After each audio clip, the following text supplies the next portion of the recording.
Welcome back to episode 19 of the 755 Followed Me Home project. Episode 18 ended at a fork in the road with the Overbought 755 having the motor taken out, oil cooler line replaced, and engine put back in. Next to it, the Overbought 855 was patiently awaiting my return from spending summer in the Northwoods with family. It's hard to be in two places at the same time. Sometimes you also have to dig up the septic tank, replace a door glass in your cozy cab, and then there are times when you can just sit and look out at the water. Then, when the leaves start changing, it's time to follow the geese back south and catch up on where you left off. So let me bring you up to date on the 855. Back in episode 10, I conducted what I'd call an archaeological study of the Overbought 855 to learn what it could tell me about the number 2 rod coming through the block. You can check out the links below to parts 1 through 4 in episode 10 to see how the teardown went. What was missing from those episodes was a walk-around showing the condition of the 855 when it arrived. As it happened, work focused back on the 755 and the rebuild of an engine shipped from an out-of-state customer. The tractor had both side panels, nice damage-free hood, and only a blemish on the side. The engine compartment was missing a battery but was complete and fairly rust-free.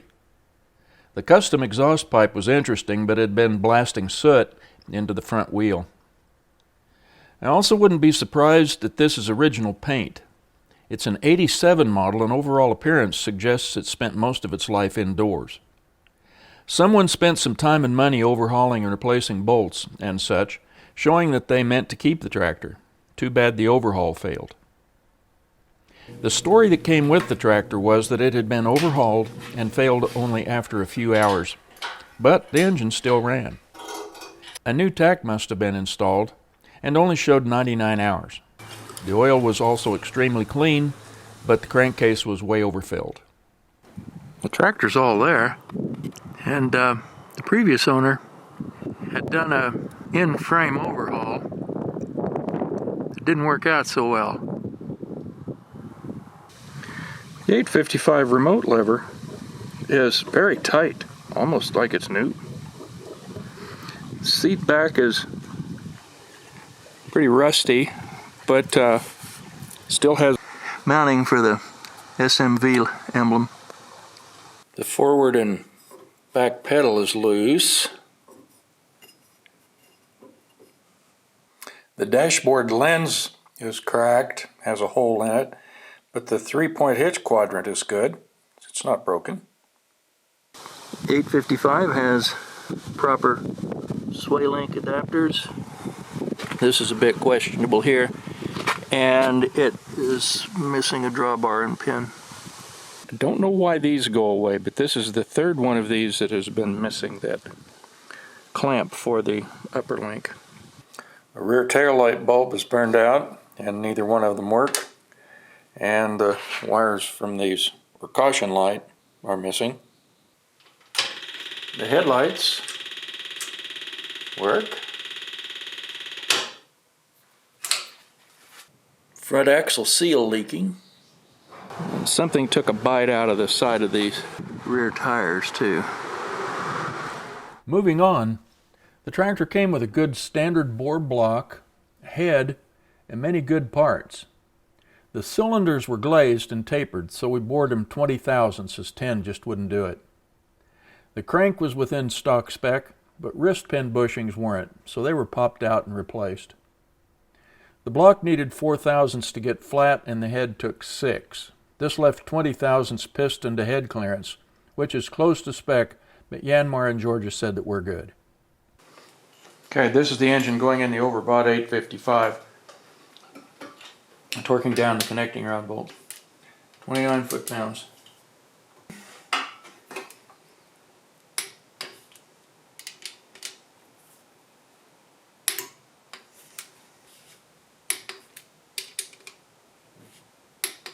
Connecting rod's tight.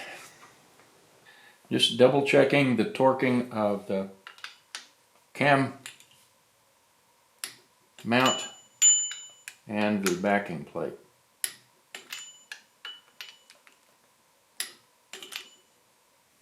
A valley and A tooth, the B valley and B tooth, and the C tooth and C valley.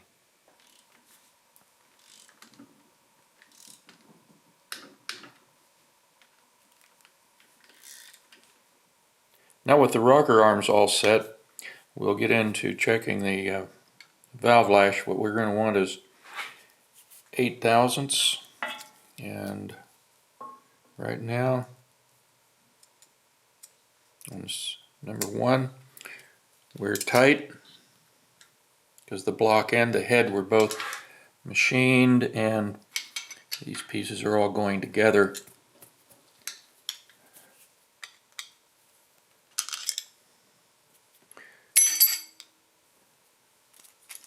There's going to be, and when they go together, there's going to be some variances.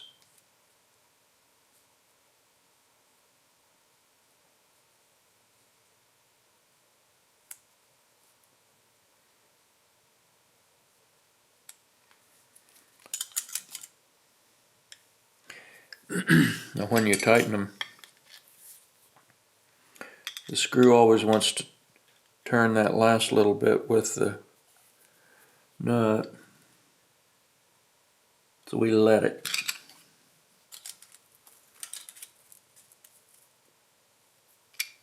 Yeah, we need a little more.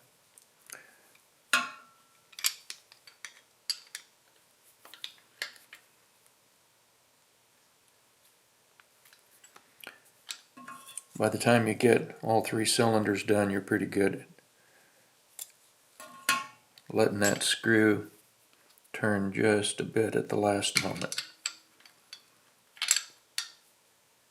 Even help it there.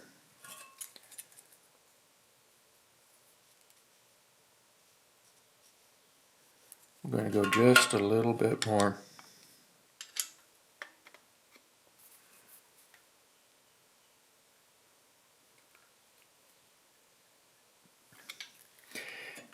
Only about like 1 hour on the clock.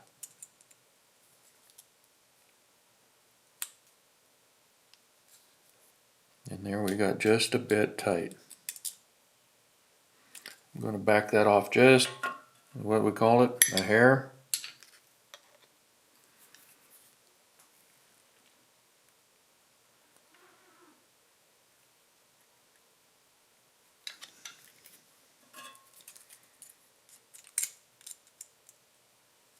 Okay, I like that. So I'll put the radiator in.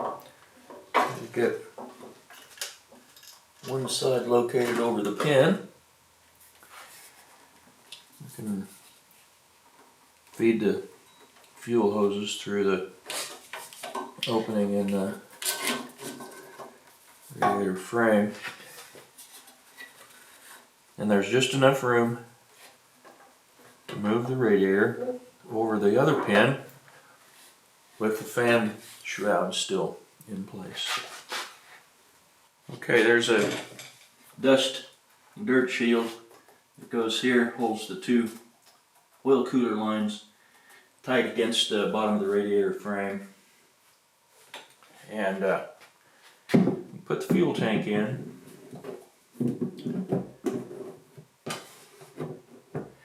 The radiator has to come up just a little bit.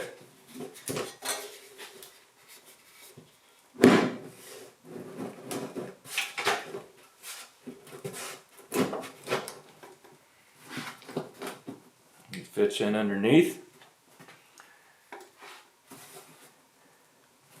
And there's a foam pad against the bottom of the radiator that contacts with the frame underneath there to keep dirt from coming back up into the bottom of the radiator. At least that's what it's supposed to do. The outside hose is the supply, which is this guy here.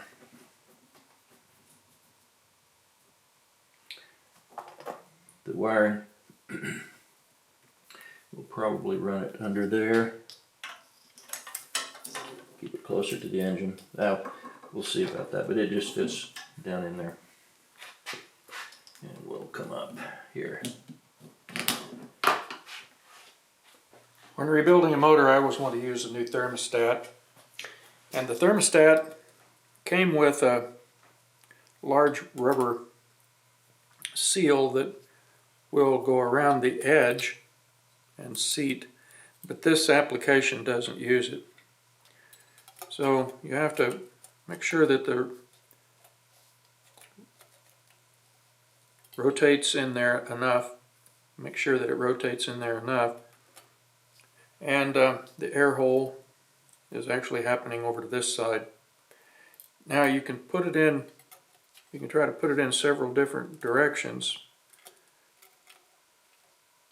but you move it around and what you'll find is that the vent turns up over here onto the driver's side of the engine, onto the left hand side.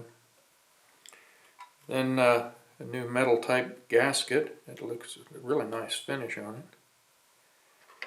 And our thermostat housing.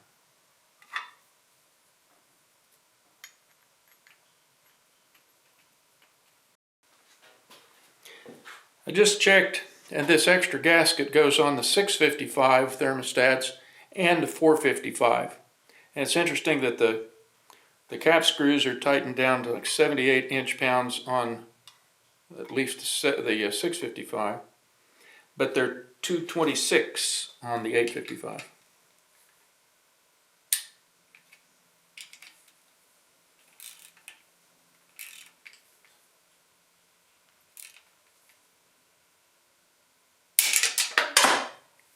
Oh, lost the socket.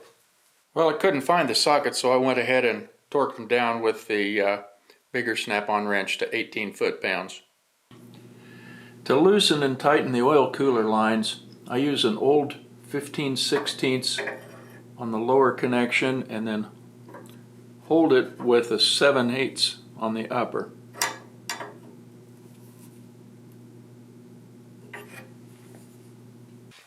To place the strainer on the bottom of the fuel sending unit, first thing we want to do is confirm the depth of the tank. That's 14.5 inches. The length of the fuel pickup tube from the gasket is 11 inches. The length of the strainer is 2 inches. So we'll need to calculate how far we want this piece of hose to go over the fuel pickup tube. The actual bottom of the pickup is about 1/4 of an inch above the bottom of the screen. And if this is the bottom of the tank and that 1/4 of an inch, what I'm going to do is move all of this up to 3/8 of an inch here. Put a mark.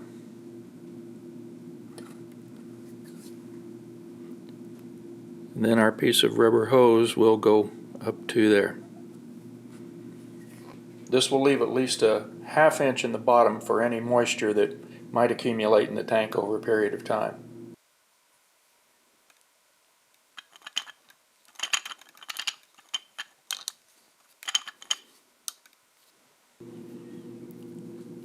Get our clamps on.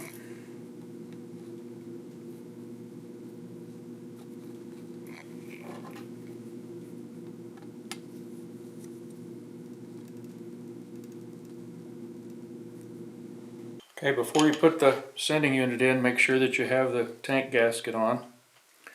And then when it goes in the tank, you have to rotate it in such a way that the float is toward the front of the tank.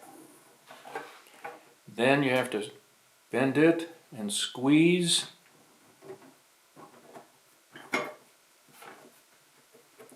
And looking down in there to see that the float is going in the right direction.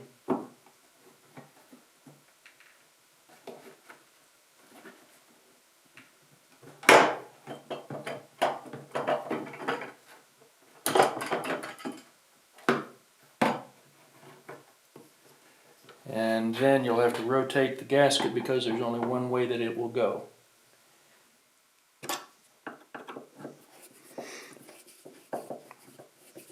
And then Remember that the outside tube is the fuel supply, the inside tube is for return.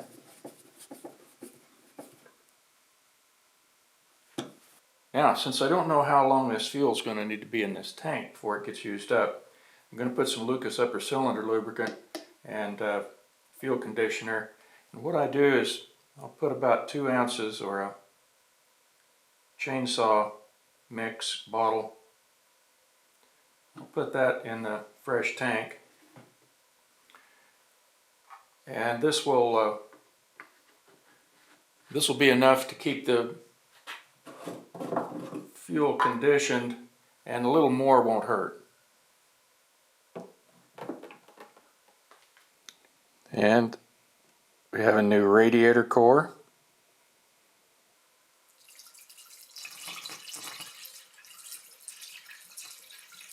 Now I'm going to add 4.8 quarts of John Deere break-in oil. Notice it's kind of a dark color, dark brown.